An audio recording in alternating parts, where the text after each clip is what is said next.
আসসালামু আলাইকুম রহমতুল্লাহ। আমি সাব্বিদ্দন মায়া আবারও চলে আসলাম আপনাদের মাঝে সফলতার ছোট একটা গল্প নিয়ে।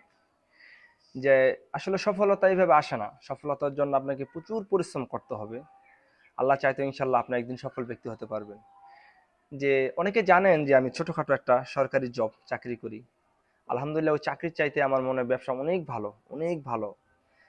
কেমনটা ভালো যে আমাকে অনেকে পরামর্শ চাইছে যে ভাই আমি ছোটখাটো একটা ব্যবসা করতে চাই, একটা ইসলামিক আইটেম দোকান দিতে চাই।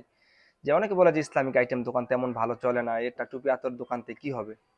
আলহামদুলিল্লাহ আমি তেমন কের কথাই শুনি নাই, ওই ব্যবসার মধ্যে নামি 10,000 টাকা একটা অ্যামাউন্ট নেওয়া নামি।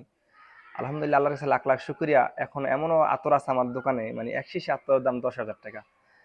আল্লাহ চাইতো ওখান থেকে আমি অনেক সফলতা অর্জন করছি।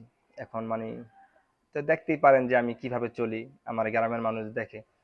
আলহামদুলিল্লাহ এখান থেকে আমার সবকিছু খরচ, আলহামদুলিল্লাহ আল্লাহর কাছে লাখ লাখ শুকরিয়া। এর জন্য আমি সবাইকে বলবো যে ছোট হোক বড় হোক ওইটা দেখার বিষয় না, আপনি একটা কাজের সাথে লাইগা থাকেন। একটা কাজের সাথে লাইগা থাকলে ইনশাল্লাহ আল্লাহ চাই তো একদিন আপনি ওইখান থেকে সফল হয়ে পারবেন।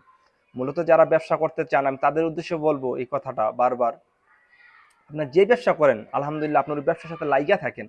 ইনশাল্লাহ তো আমার কথা একদিন বলবেন যে সাব্বির ভাই কথাটা বলছিল যে এই ব্যবসার সাথে লাইগা আছি বিদায় আজকে আমি একজন সফল ব্যক্তি হয়েছি। তো আজ এই পর্যন্তই। আমাকে সবাই একটু বেশি বেশি সাপোর্ট করবেন, আপনাদের সাপোর্ট অনেক প্রয়োজন। তো আজ এই পর্যন্তই। সবাই সুস্থ থাকবেন, ভালো থাকবেন। আসসালামু আলাইকুম।